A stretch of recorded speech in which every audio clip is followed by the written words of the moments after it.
Ladies and gentlemen, welcome to the Tim Dillon Show. As always, thank you for listening. The TikTok ban is on its way. It has passed, I believe, both houses of Congress. It is now well on its way to becoming the law of the land. It has broad support in Washington, D.C. Our president, the wise Joseph Robinette Biden, is going to pass it. He will not veto it. They're trying to force a sale. They want to give TikTok, the ByteDance, the Chinese company, I believe, that owns it. They want to force a sale so that an American company will buy it. And that will, then TikTok will avoid its fate of being banned. If they cannot force a sale, then the app will get banned. The timeline of that is anybody's guess. Congress has passed a bill this week as part of a wide-ranging foreign aid package meant to support Israel and the Ukraine. So this TikTok ban is in the bill where we are giving money to Israel and the Ukraine. They have 270 days to sell TikTok. Failure to do so would lead to significant consequences. So that's what they got. They got under a year to sell TikTok or it's out. I would argue that whether they sell it or not, it's already done. I'm making the prediction now that I think that this is already the end. I believe it's the end. Somebody might buy it, but it's probably now inevitably going to start its decline. I'm guessing. And the reason that I say that is because all the people that have become massive on TikTok have started to fade.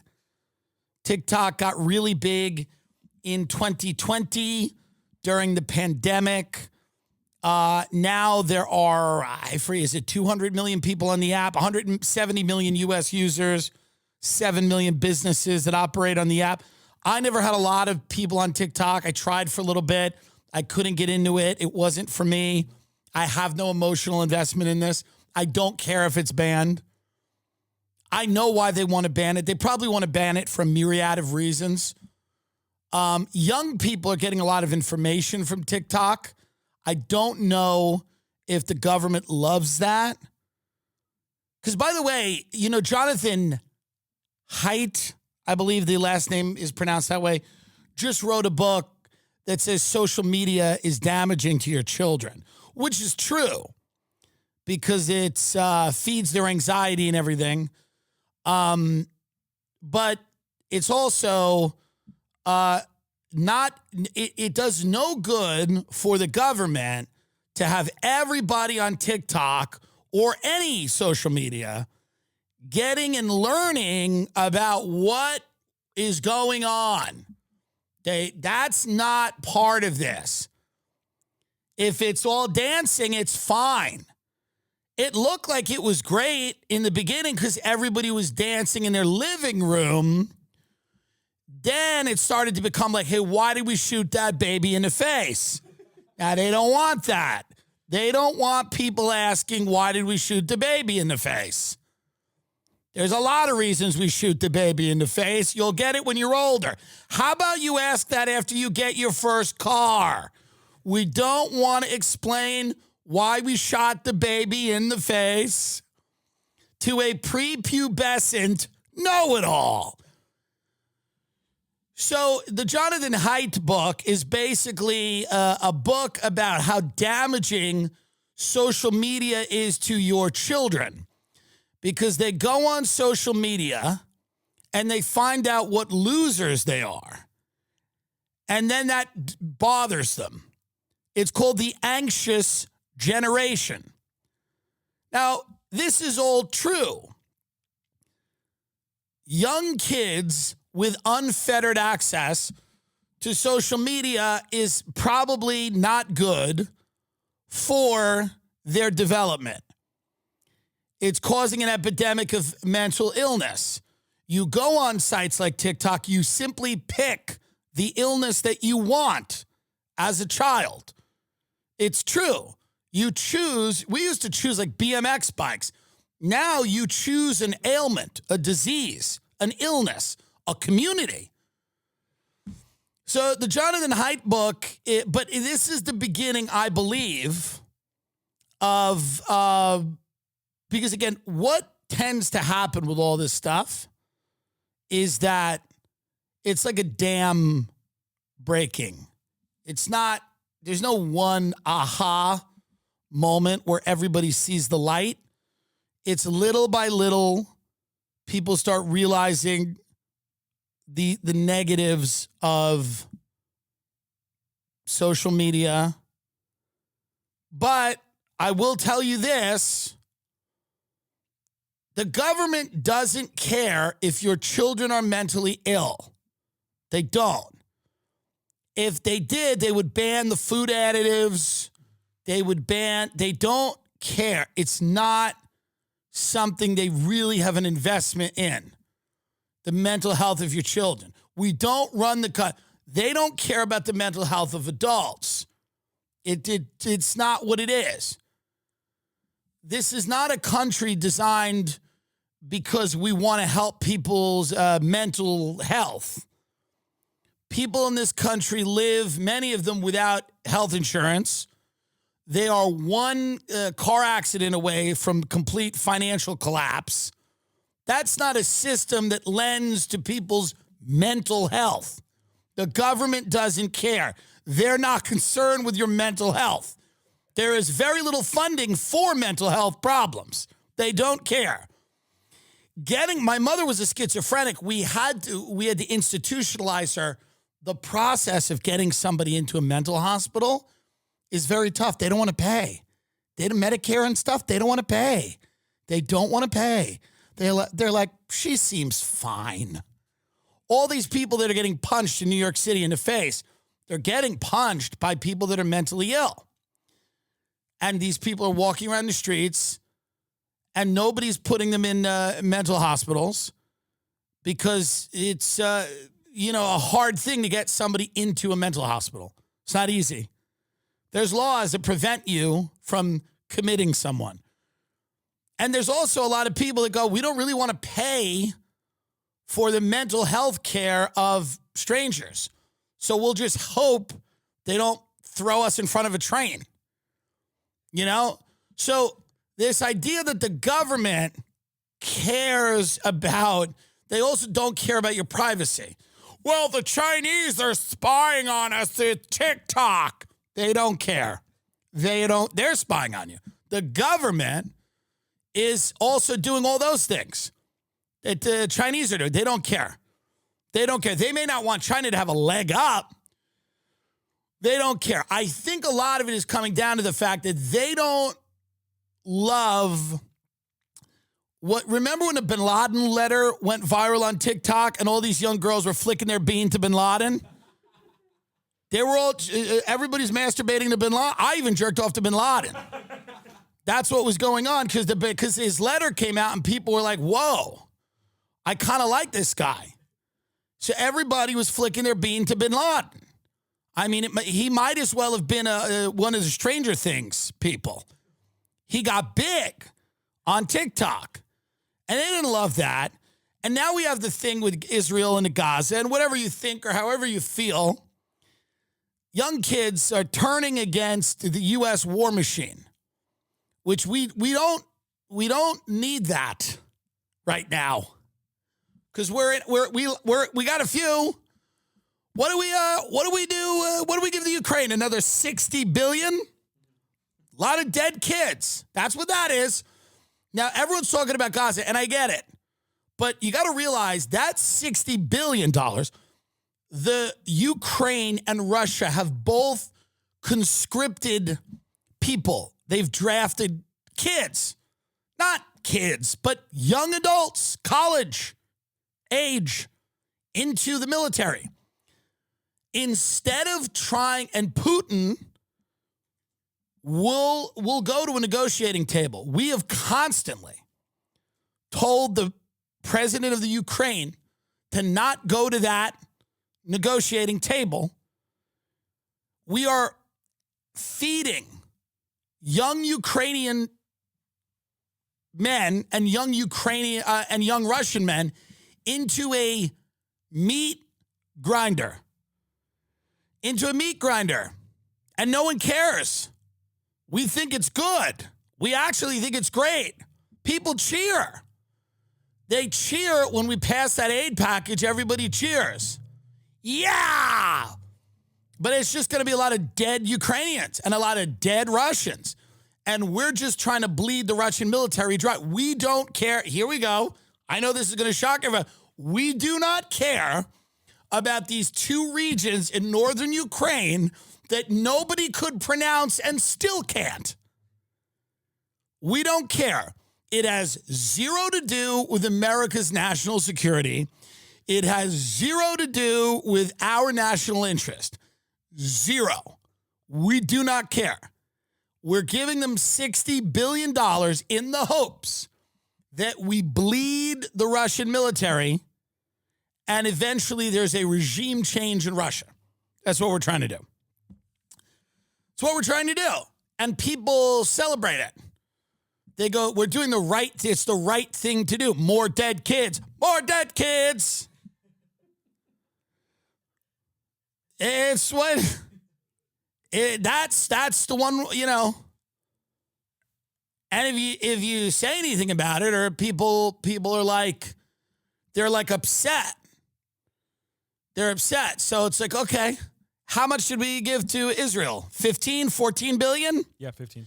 So they got that. Ukraine got 60. And then we're getting rid of TikTok. That's going. Why did they shoot the baby in the face? Hey, will you sit down? There's a lot you don't understand about the world. Like why sometimes we have to shoot babies in the face. It's so easy for you in your school with your friends.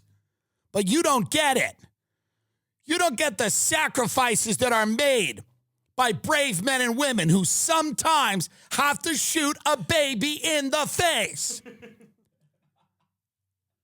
And I'm a little sick of you oversimplifying everything in your head. You come in here and you sit at this table and you ask me, why? Why are we shooting a baby in the face? Well, I'll tell you why.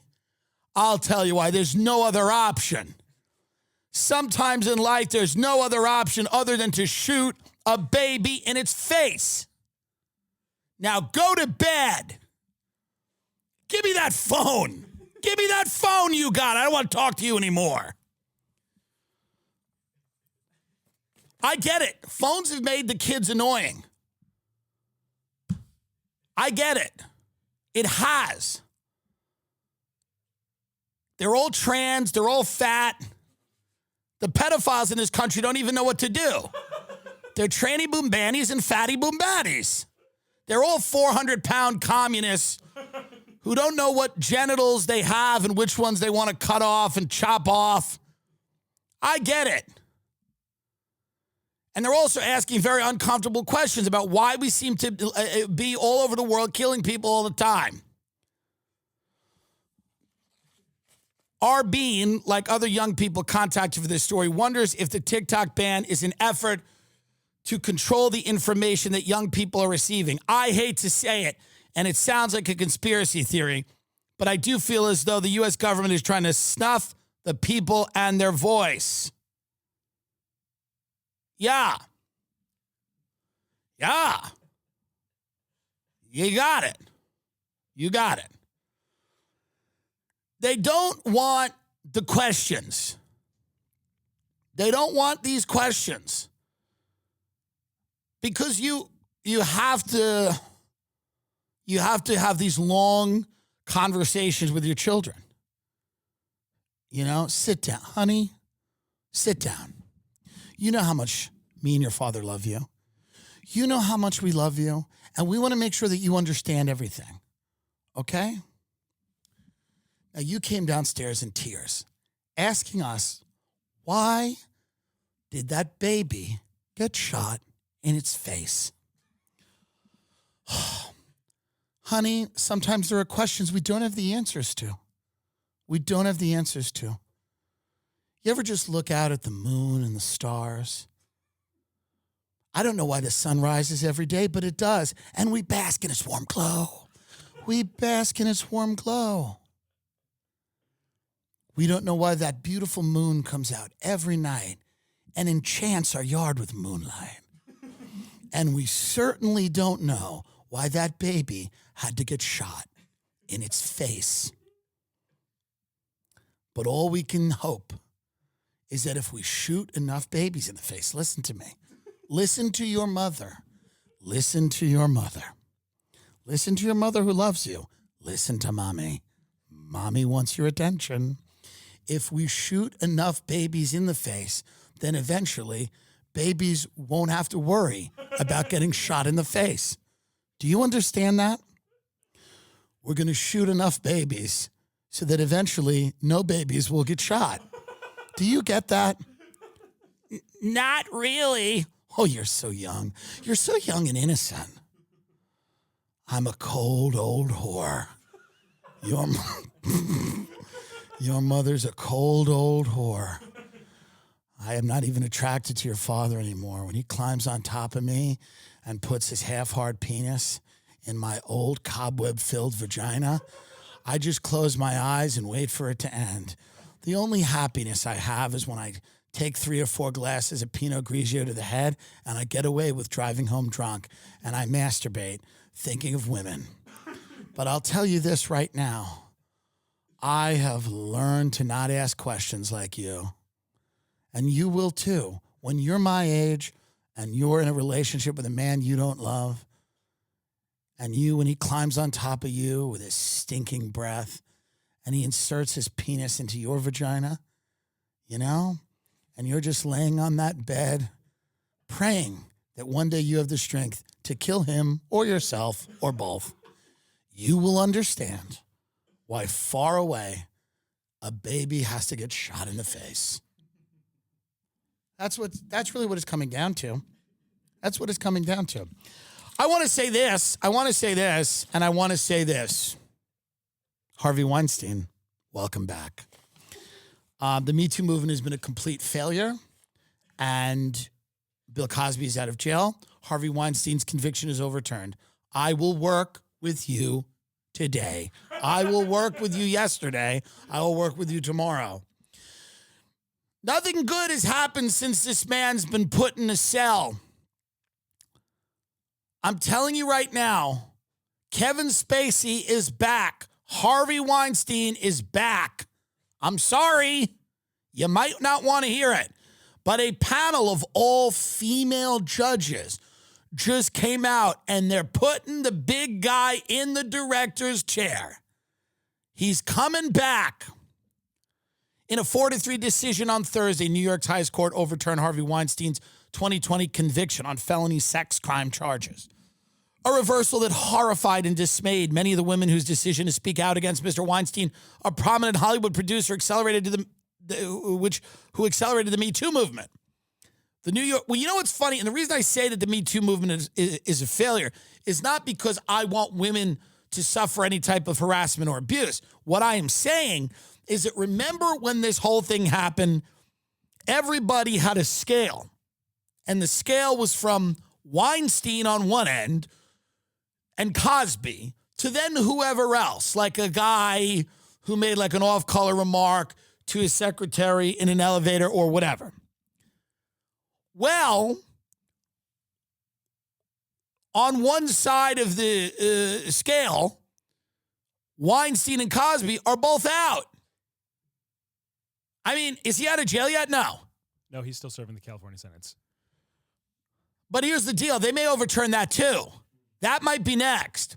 So what I mean about the movement being a failure is if the two guys that the movement was kind of based on, Bill Cosby out of jail and Harvey Weinstein, hopeful, his conviction just got overturned, cautiously excited, that's what they're saying. By the way, hey, movie fans, you should be cautiously excited. You should be cautiously excited. How great's his next one going to be? Because it might be his last one. He's not in great health.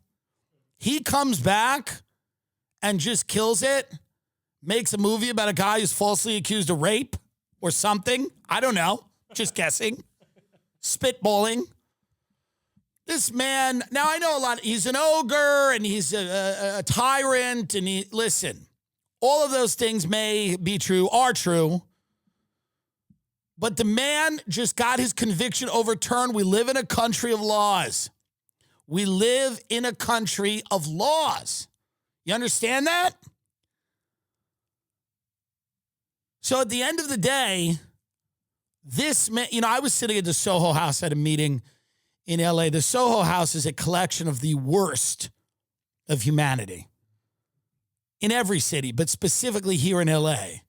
All these people wearing like leather jackets and these witch hats, and it's for dilettantes. It's for people that think they're in the arts but are not. It's rich kids pretending. It's people playing dress up. It's people that are in the business of entertainment, the agents and managers, the social media people, the brand deal people, all these people, right? I'm always in, look, there's a panel right there, probably about Harvey Weinstein. Well, guess what? Guess what, ladies? I've got a surprise. I have a surprise addition to the panel. He's coming back. And I was saying to myself, I'm looking around at all these frauds in the Soho House. People that have zero talent. They have nothing. They've rode some wave of luck and politics to the unimportant position they're now in. And I'm looking around at these ne'er-do-wells, these nothings. And I'm reading this article about Harvey. And I'm saying to myself, when he walks back in, don't be surprised if he's greeted warmly. Don't you be surprised if he's greeted warmly. Don't be shocked. People are ready to put that chapter to bed, and nothing puts it to bed better than Harvey Weinstein strolling into the Soho House or Craig's or another institution in Hollywood and being greeted. I want women throwing their pussies at him. Here's my pussy, Harvey. If you will know that this country is finally back if women are throwing their pussies at Harvey Weinstein. You will know it's back. A lot of people are not ready for it. A lot of people aren't ready. They're not ready. They don't know how quick the volley, the tennis ball, comes back over the net. But it does. Now, why did they overturn this conviction? Does the movie suck? Why did they do this? Basically, they allowed people to testify that weren't a part of the charges. So sort of like stacking the deck against him. Because it was, listen, I'm not saying the man is innocent of his crimes. Here's what I'm saying. The frothing at the mouth, witch hunt mentality allowed this conviction to be overturned. How giddy people were in 2020. People forgot about the law. They forgot that there was a fucking law. It was the Salem witch trials. And maybe he's a witch. He's probably a witch. There's enough people saying he's a witch. But there's still law. There's still a procedure. And people forgot that. People are letting people get on the stand and just pop all kinds of shit. Say whatever they wanted. Because it was 2020 and people were going nuts. And now all of these women know, they're female judges. Here's the thing about female judges. Can we see these judges? Yeah. I want to see the all-women panel that heroically overturn the Harvey Weinstein thing. Let's see him. Because I'm going to tell you why in 2 seconds. I'm going to tell you why it happened. One of the reasons it happened is that female judges don't like hoes. They don't like hoes. They don't like hoes. They don't feel bad for hoes because they weren't hoes. These female judges worked their asses off to get where they got. And they're probably, this is Harvey Weinstein literally right now calling me. Literally calling me right now. He's calling me right now. This is one of them. It's my agent. Hold on. Hi, I'm defending Harvey Weinstein on my podcast. I'll call you back. Thank you. What? Show me one of those judges. She ain't listening to no hoe. She doesn't want no hoe. She's not trying to hear it. She ain't trying to hear it. This woman is an accomplished woman. And she's got hoes up in the courtroom. Look at that. You think she feels bad for any of these women, that judge? You think that judge feels bad for Angelina Jolie? You think that female judge goes, yeah, I feel real bad for Gwyneth Paltrow. Let him out. You think she feels bad for Gwyneth? Let him out. Gwyneth Paltrow's selling goop, green juice, and sprays to ward off vampires and all kinds of shit to fat middle American women from Kansas. And this judge has had enough. Let him out. Let him out. She's had enough. Angelina Jolie's walking around with vials of blood around her neck. She's got 15 kids from 19 countries. Let him out.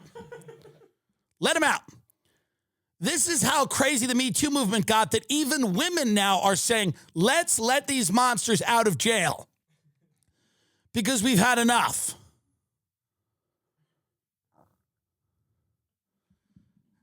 I like that bitch. She's legit. She's probably a Democrat, too. She's most likely a Democrat, and she doesn't care. Because she goes, guys, there's actually a law here.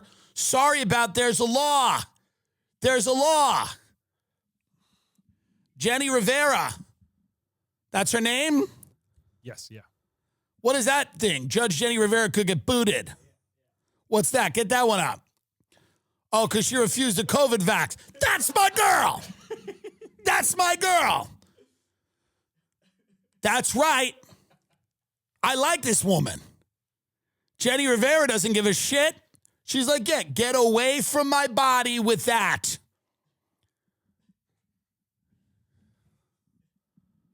That's right. I like this woman. She's still, we're going to feel bad for Angelina Jolie and Gwyneth Paltrow. That's who we're feeling bad for now. No, nope. Jenny Rivera goes, no thanks. Where were they when I was working at the bodega making chopped cheese and going to school at night? And people like Gwyneth Paltrow were spitting on me. Let him out. Let him free. I hope Harvey Weinstein marches out of jail. Correct. Why you shouldn't body shame Harvey Weinstein. That is correct. That is correct. I hope he marches out of jail, and I hope he marches right back into Hollywood and starts working again. Everybody deserves a second, third, or 18th chance. Everybody, including this mogul. Judge Jenny Rivera thinks so. Who am I? She's a judge. Well, I'm going against her? She's a judge. He's going to make a great movie. He's going to make this guy is going to get out of jail and make the greatest movie ever. Okay? He's going to make it about that mass grave outside of that Al-Shifa hospital in Israel.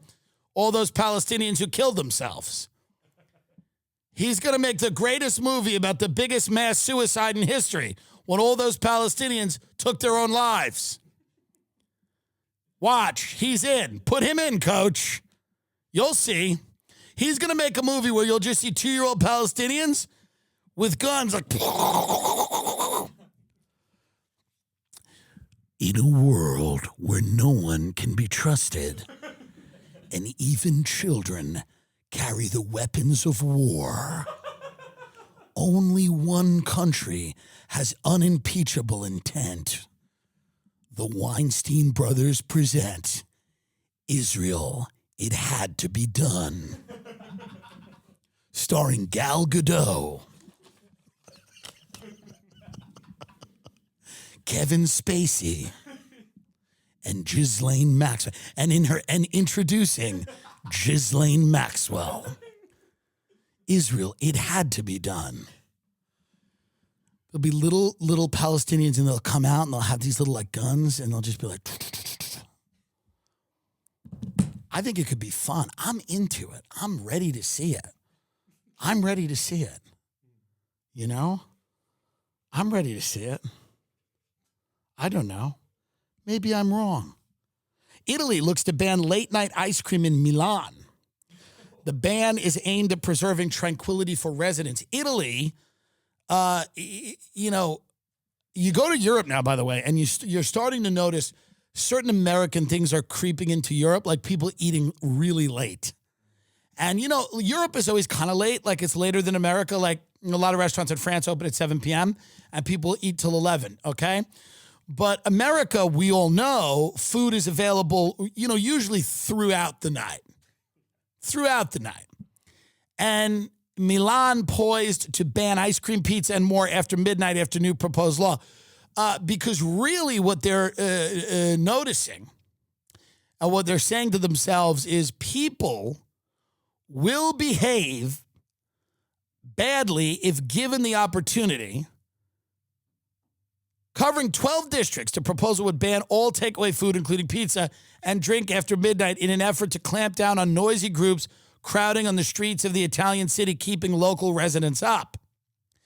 So what's happening is a bunch of drunk people are gathering in the streets, and they're getting a kebab or a scoop of ice cream, and the people in Italy are like, I'm trying to just go to bed and remember the good old days when this country was run by Mussolini. And we had a future. But now 25 to 30% of our young people are unemployed.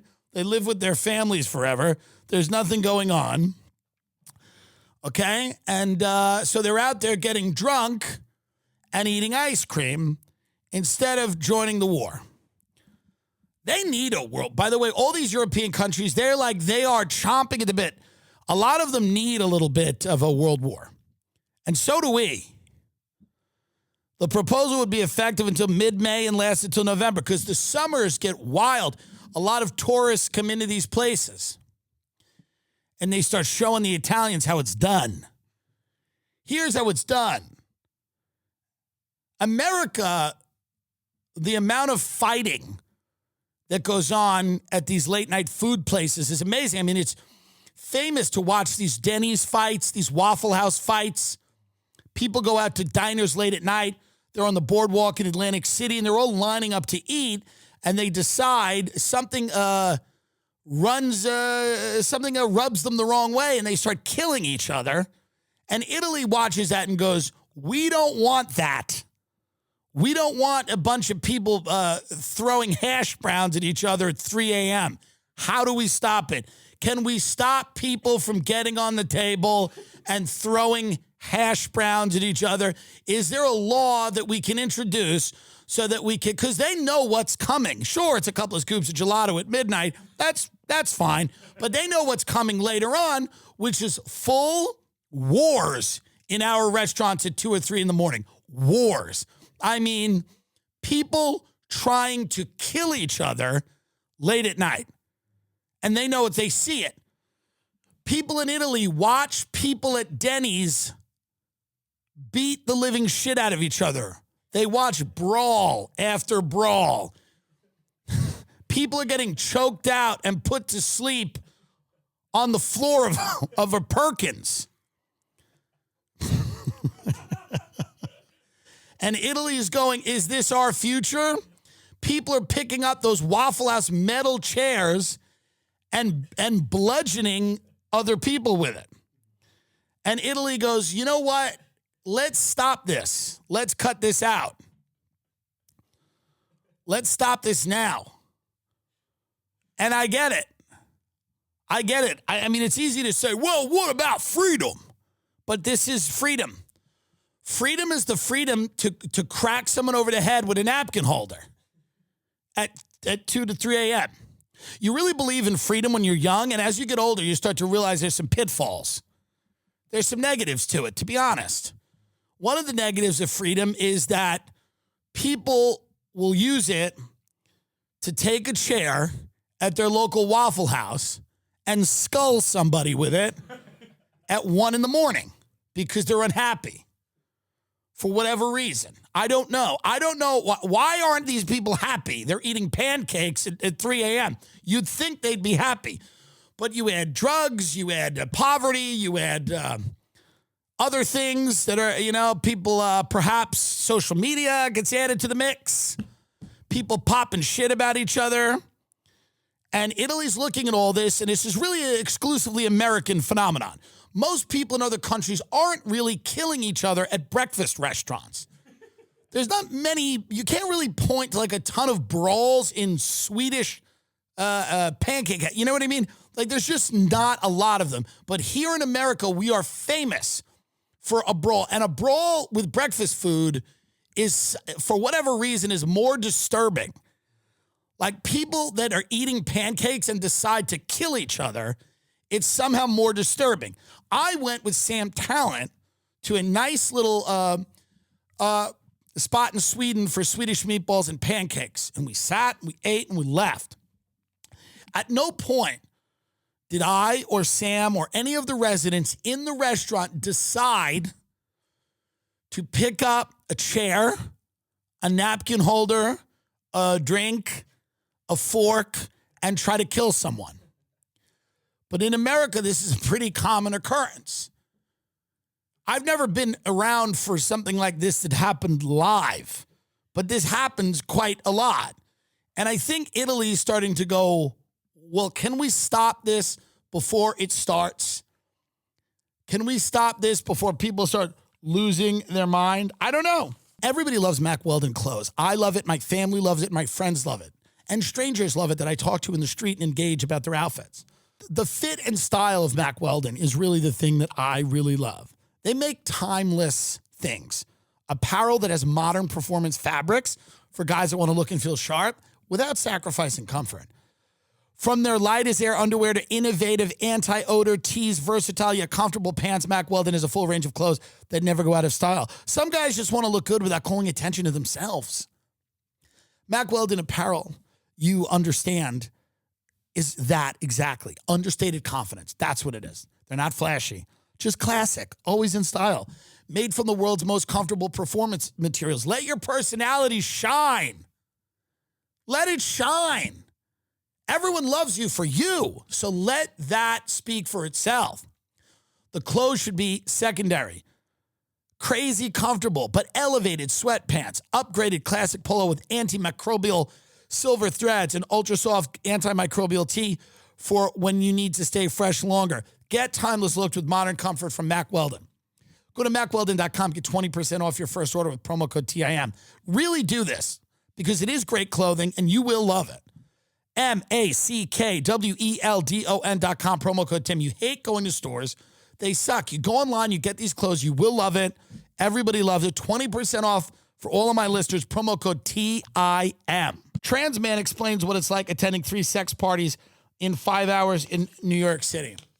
Too many. Too many sex parties. 3 within 5 hours? How do you even get there on the train? Let's see what they're saying. But I've been invited to 3 sex parties tonight. Good for you. And I know you're thinking there's no way that I'm going to attend all 3, to which I say, think again. I am all about breaking records and being of service to my community. One's at 5 p.m. and I'm almost there. Then the next one has a hard cutoff at 7 and that's in Midtown, so I gotta get there. The third one's at 9:30, also in Midtown, so this is very manageable. I have snacks, I have breath mints, I have long socks so I can stick a bottle of lube in them at close check if I need to. I am ready and prepared to make history. Okay, I'm here, I gotta go. Party number 1, big success. to understand, I'm trying to be more realistic and set my expectations these days and quit while I'm ahead. Because I'll just be going at it with these guys, and then I'll look up and be like, oh my God, I'm in love with 6 of you. And does that work out well for me in the end? Never, not once. I'm trying to fall in love with less people, right? And I thought that I was doing a great job, and I was like, you know what, only in love with 4. I've had a great time to get out and go to the next one. And then the really hot one was like, hey, don't leave before I get your number. And I was like, anyway, I gave it to him. Hey, don't get your hopes up. You and me both. The night is still young, though. There's so many other people I could fall in love with. Wait, what is that? What are they reading? Freedom is a constant struggle. So you know what's interesting? Here's what I find interesting. This person, who will be a senator probably, but this person's in a COVID mask and just described that they were at 5 or 3 sex parties and they were having sex with like 5 or 6 people, which I have no problem with consenting adults doing whatever they want. But then you're in a COVID mask. That's crazy. That's absurd. You want to go fuck 6 people, fine, but then you put on a COVID mask in the subway and read? That seems odd. That seems very strange. I know people that go to sex parties, but it's never like, I don't know. It's always like, it's never like the Illuminati sex parties. There's sex parties in Long Island. It's just like old swinger couples, in like trashy areas. It's like not, people that are fucking on like Pergo wood floors, the engineered wood. It's never like the Illuminati sex party, Epstein Island types. It's always like, people in their 40s or 50s, these kind of maybe even older, 60s, kind of these bored boomer couples swinging, of these Long Island. Because that's the real fun. Like, we all imagine it's eyes wide shut. That's what we imagine. But it's not always that. I know a lot of like, I've talked about it on the show before, these like really like pervy old Long Island couples that'll go to these swingers bars and just meet people, So good for this person. But does it keep going? Do they review all of the sex parties? Yeah, here, I'll skip to the end, yeah.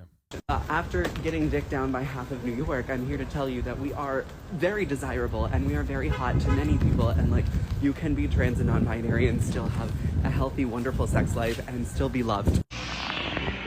As soon as I got to the hotel where the 3rd one was scheduled, the group was deleted on the app in which it was organized, and I was like, what? I thought maybe I had been blocked. I thought maybe I was the problem, but I wasn't. Because then I was looking at this other guy who was very clearly there for the same reasons. He was like, this just get canceled for you too? And I was like, yeah. Anyway, long story short, he was staying in the same hotel, so we just went back to his place. So was it 3? Technically, no. But was it an enjoyable evening had by all? And by all, I mean myself? Yes, I would consider this successful. And now I'm going home to shower and take my prep. I showered. I put on my bonnet. I'm going to take my little doxy peps right here. I'm going to take my prep and I'm going to sleep. I'll see you next time. It's weird because to me, it's like, doesn't like it's a lot of mommy blogger energy for someone who's at all these sex parties. I mean, like, we're taking the cool out of everything here. It's like a mommy blogger energy with it. You're in a bonnet and you're taking prep. Don't do that. Be like, just fucking go to bed and see if you get AIDS. You know what I mean? Be cool. Be a cool person. There's something weird about the mechanization of this whole thing where it's like somebody is like, a lot of people, it feels like they're more into the video than the sex parties. Everybody's just dying for everybody to know how good things are. A lot of people don't think that we are desirable, but we're very desirable and we're having sex all of the time. It's a little bit of a creepy energy. There's almost no value in our society anymore to secrets, Like, people used to keep secrets. They used to have lives that they didn't share with everybody. And I just don't get why you would think if you're like a trans person going around to fuck all these guest business guys that maybe you're in the closet or whatever, you'd have a little discretion. have a little discretion. Here, can we say one thing about Harvey Weinstein? Positively? Can we say one positive thing about him now that his conviction is being overturned? He was kind of a man that was a fan of maybe more of a quiet behavior. And I think there's something about that that's kind of appealing. I don't know. There's just something, and this person has to know how this will turn people off. It turns people off. It just turns people off. It's like the guy that comes around is like, I fucked all these bitches. People just go, hey, we don't care. We don't really want to be involved in your life like that. That's why you have close friends. That's why we've destroyed the distinction in our society between a close friend and like a follower or someone on the internet.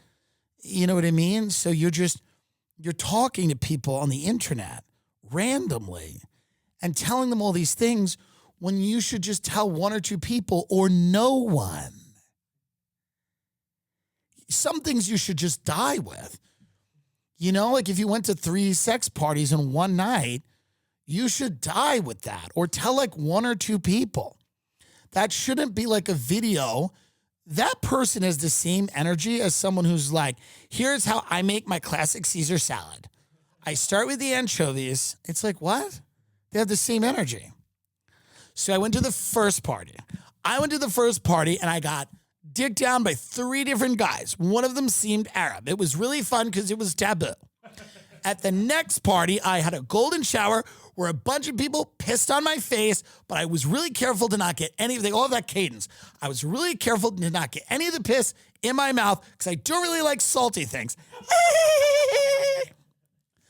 The next party was anal only, which is basically we all wore thongs that only exposed our asses. There was no frontal play.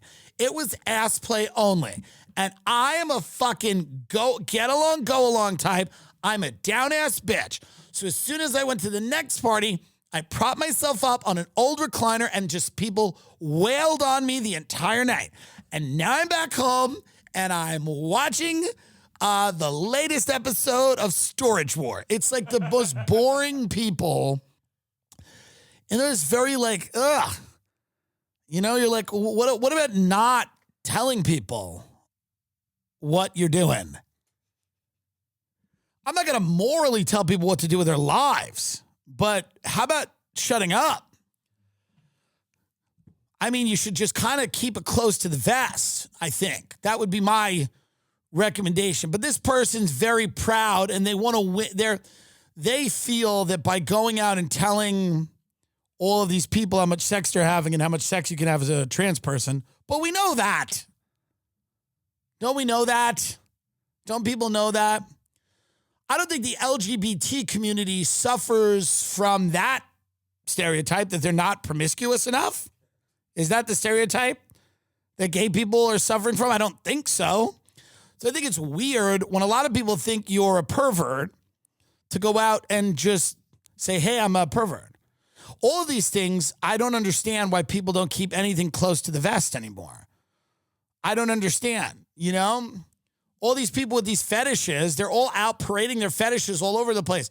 It's not fun if you're doing it in the mall. Like these people that want to be respected as like a furry or somebody who's wearing a diaper. Can't you keep it to yourself that you're wearing a diaper? Is there nothing? Yeah, this is another one. Lessons from a 20-person polycule. It's like there's 20 people all fucking each other and they're all going like, how do we set boundaries? Shut up. Here's a boundary. Don't tell anyone what you're doing. Shut up. What do you need from people now? You need people to co-sign 20 of you fucking each other? What is this? What do you want from me? What do you want from anyone? Shut up. The word polycule is a synthesis of polyamory, engaging in multiple romantic relationships, and molecule.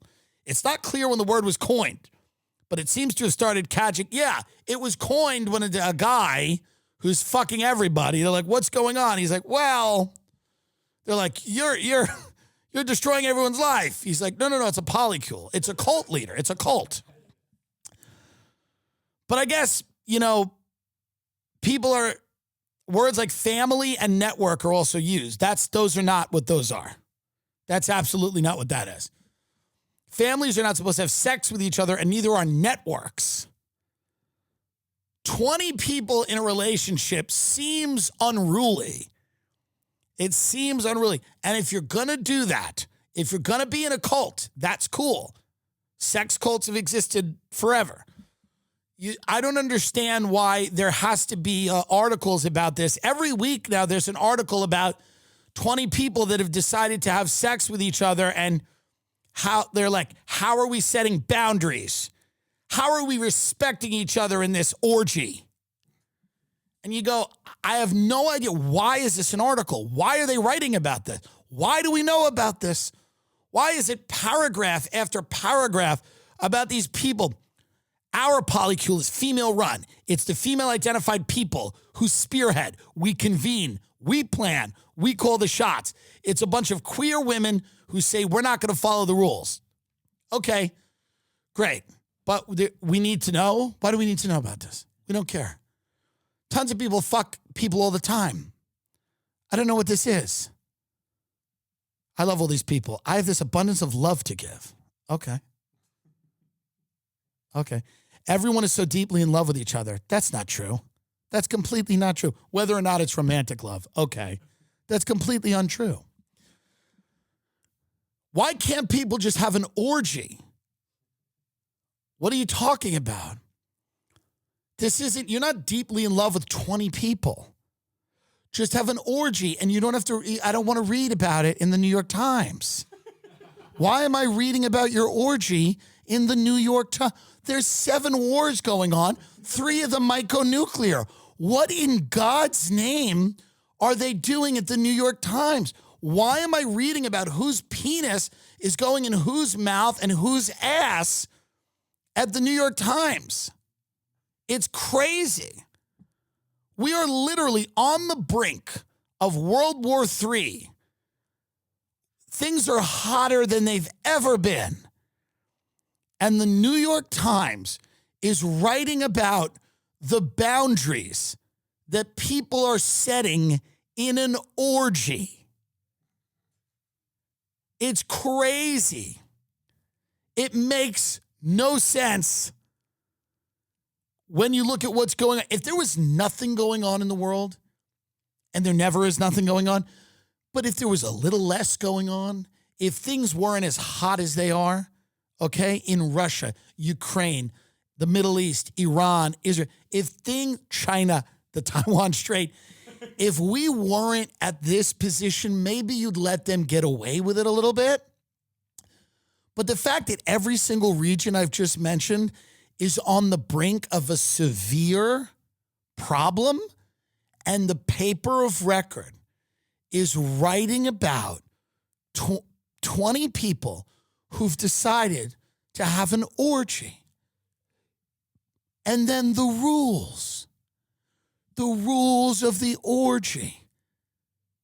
This is like a in-depth investigative report on the rules. There's a lot here. Go down a bit. There's a lot of boundary setting. Broken rules can be really damaging.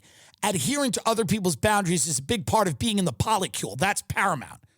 In the polycule, it ranges from people who really don't have rules to we're only going to date people together, or we're going to participate in the group as friendships or as sensual friendships, or we're going to be sexually intimate at gatherings, and outside of that, we're not going to date anyone individually. What are they even describing? I don't even understand what this is. So you can be in this and not fuck? Can you just be in it and want to talk about Israel? What is this? We also gather as a group for parties that are sometimes intentionally sexual, but sometimes not at all. You're just describing any configuration of people doing anything. Sometimes we fuck, and sometimes we don't, and sometimes we have parties, and sometimes we don't, and sometimes we go in the ocean, but sometimes we don't. I don't get it. Who cares?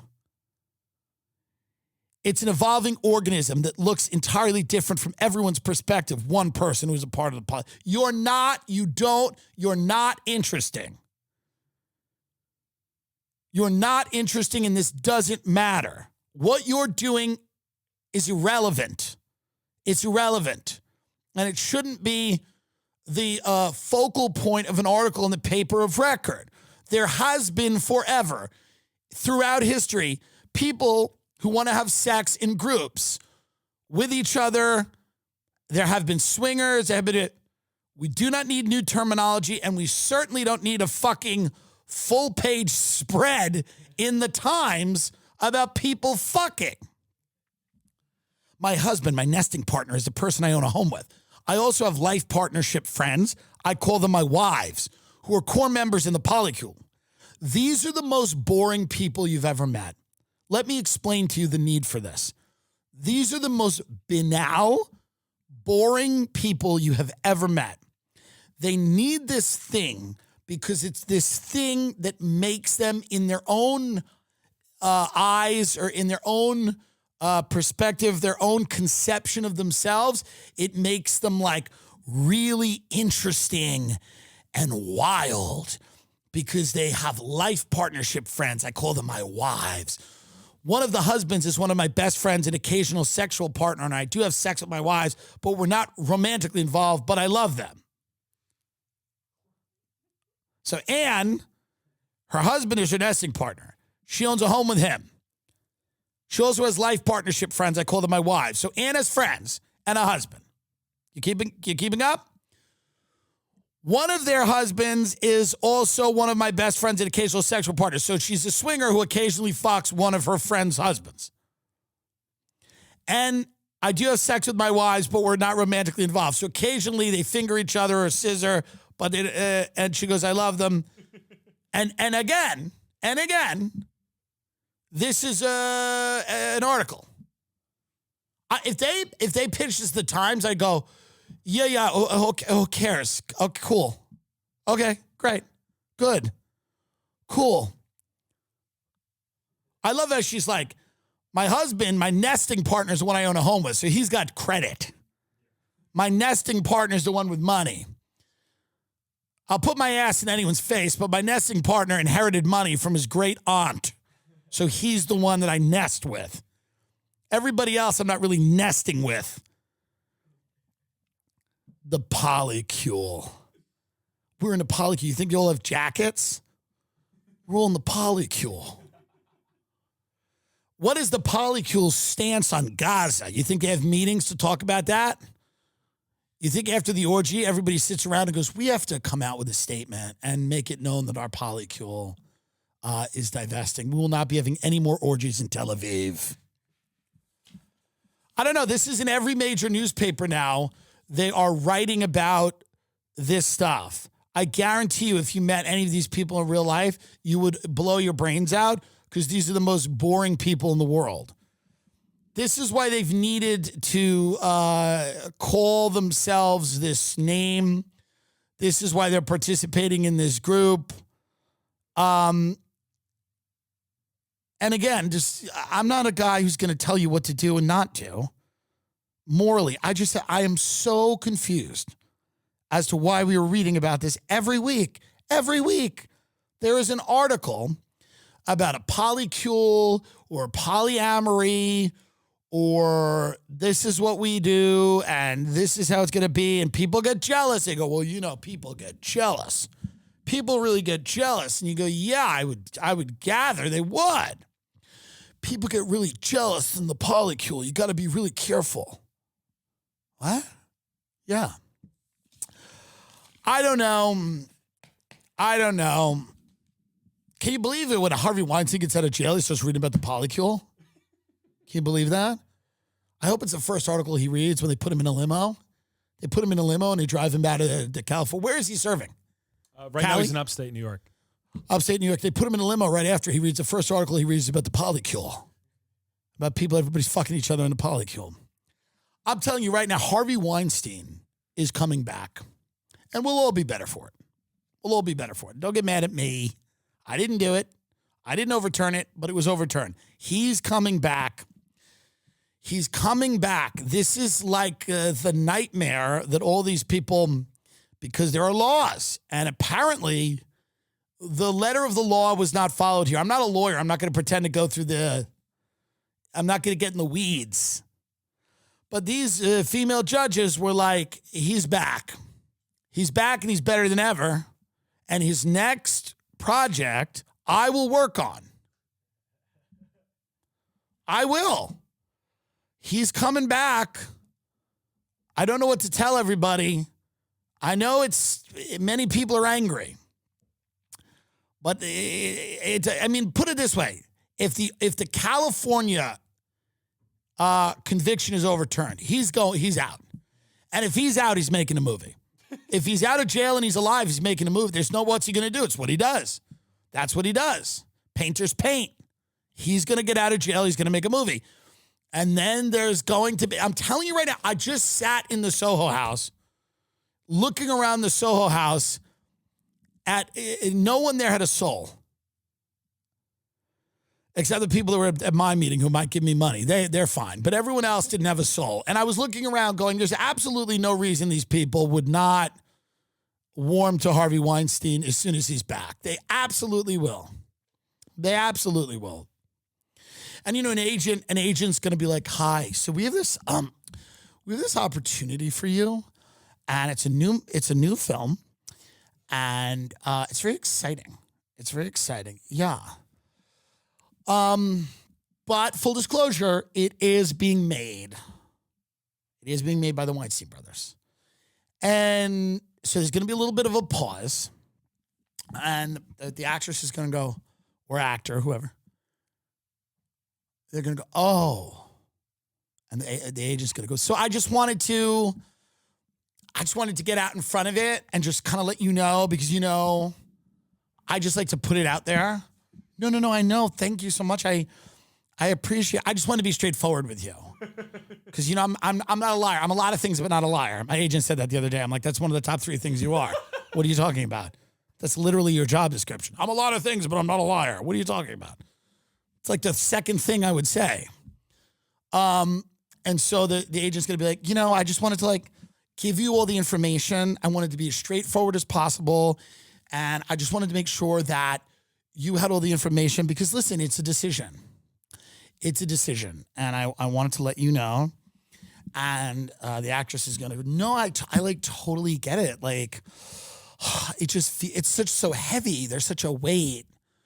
And I just, because, but I've always kind of believed in second chances.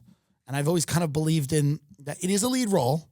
And I'm not trying to influence your decision at all, but it is a lead role. The role is Morgan. She's like a quirky type. She comes from Tennessee, but she's got a real great head on her shoulders. She's whip smart. And, it's a lead role. It's not the lead role, but you don't want the lead role. So again, you're not really going to be getting a lot of the heat, if you know what I mean. Yeah. It's almost like this one, maybe it is better to kind of, be a little bit in the background. Exactly. I mean, you're not in the background, but you're part of this. I mean, you're on the carpet. I mean, you're there. It's a meaty role. It's a juicy role. You would be amazing. You grew up in the South, right? I grew up in Maryland. Same thing. The point is, we're just really excited about you in this role. She loves nature, and she loves rivers, and she is just razor sharp, and she's always cracking jokes. And you did improv comedy, right? Well, I signed up for a class. I never went. Exactly. It's the same thing. It's it's in your blood to just be really funny. And we just think this is the right move for you. We would never tell you to do anything that wasn't the right move for you. We're just taking people's temperature on this all over town. And I just think we're just going into another era. It's not as much about judgment as it was. It's kind of more about, people creating and navigating these different relationships. And it's really, really exciting. And I'm just, again, just full disclosure, I'm not trying to be influential. I'm just trying to influence you. Like, you know, I tell all of my clients, my favorite thing to do is to like watch you make the decisions, because who am I, right? I'm just somebody who's here just trying to guide you, but you're the captain of the ship, really. I'm just like the star or something, and you look at me and occasionally I wave to you and just say, you're on the right course, you know, and you are, whether you take this or not. But I will say that this is one of those moments, you know, it's just one of those moments in your career where, you know, I mean, you know, let's just be honest. We're women. We're getting older. I mean, everybody's getting older, and this town is, you know, it's brutal. It's cutthroat, you know, and this is a chance to really knock it out of the park. And, you know, I just think that it's worth considering. That's why I brought it to you. It's worth considering. It's not, you know, you don't have to do it, but it's worth considering. And I'm just thinking that this backlash that everyone's afraid of, I just don't see it. A couple of blogs, maybe a couple of tweets, but I mean, or X's. I mean, I don't even know what that's called anymore, you know? Yeah. And so the movie right now, you play Morgan, you're like fun and spunky. It's about the first polycule in Gaza after the war.